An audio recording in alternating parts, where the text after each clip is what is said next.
কয় না, তাই না বাজান? কান থাকলেই যে না শোনে তারা কি কয়? কানওয়ালা কয় না শশা কয়? শশা কয়। এই যে পোশাক দেখতেছেন, এই পোশাকটি যদি খুলে হলাই উপরে কি থাকে? চামড়া। চামড়া, চামড়ার নিচে থাকে রক, মাংস, তারপরে হাড়, হুড্ডি, কাঁচা মাছ আছে।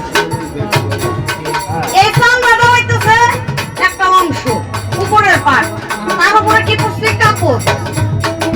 খারাপ দেখা যায় দেখি তো সবাই কাপড় পরছি নাকি? এটা শরীর। এই যে ভিতরে আছে না, চামড়ার ভিতরে যা আছে এটা অন্ধকার। এই অন্ধকারের ভিতরে যে আলো ঢুকায় দিচ্ছে আমার মাওলা, এই আলোর ভিতরেও কিছু কিছু জায়গা আছে অন্ধকার। এই কিছু কিছু জায়গায় অন্ধকার করে দেয় বলে আমার মুর্শিদ। তাই কি বলছে? সাজার উপর দিতে সাজা চাই না কহু সমনে, তোর নকশকে রাখিও সোজা, মৃতদেহ হবে তাজা। সাজার উপর দিতে সাজা চাই না কহু সমনে। কত রাজ্য রত্ন ত্যায্য করি মারফতে চালাইছে করি গো।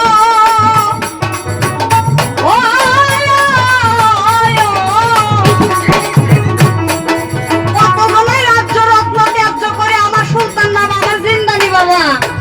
কোথায় বাড়ি, কোথায় তার ঘর, কোথায় তার বাসা, কোথায় তার ঠিকানা, কোথায় তার জন্মস্থান? তারা কি কম রাজত্বের অধিকারী ছিলেন? সুলতান বাবা বাদশার বাচ্চা ছিলেন, সাত মুলুকের বাচ্চা। জিন্দানি বাবা সাত মুলুকের বাচ্চা। সেই বাচ্চা হইতে কইরা আইসা এই মারি হতে চালাইছে। আর তুমি কেন, আমি কেন হইয়া? তারা যদি পারে আমরা কেন পারবো না? এই ভিতরে অহংকার রাখার জন্য কত রাজ্য রত্ন ত্যায্য করি মারফতে চালাইছে করি গো।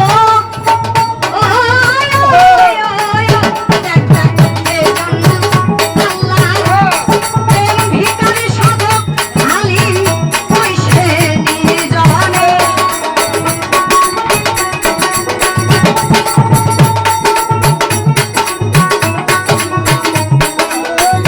হায়রে যেজন মাওলার প্রেম ভিখারি হালিম কইছে নির্জনে। চিনবি কি মন প্রেমিক বিহনে?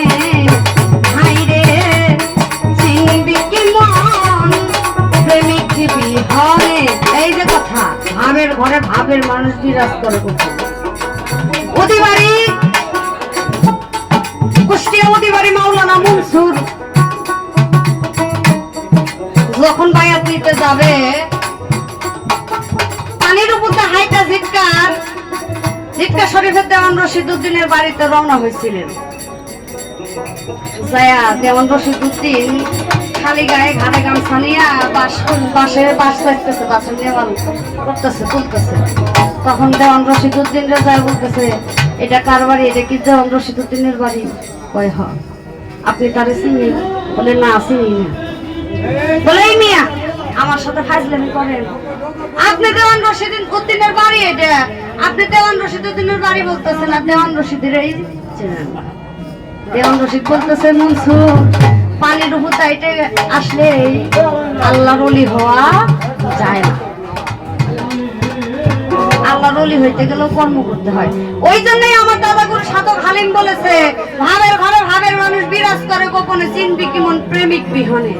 প্রেমিক হইতে হবে, প্রেমিক হইয়া প্রেমরে ধরতে হবে।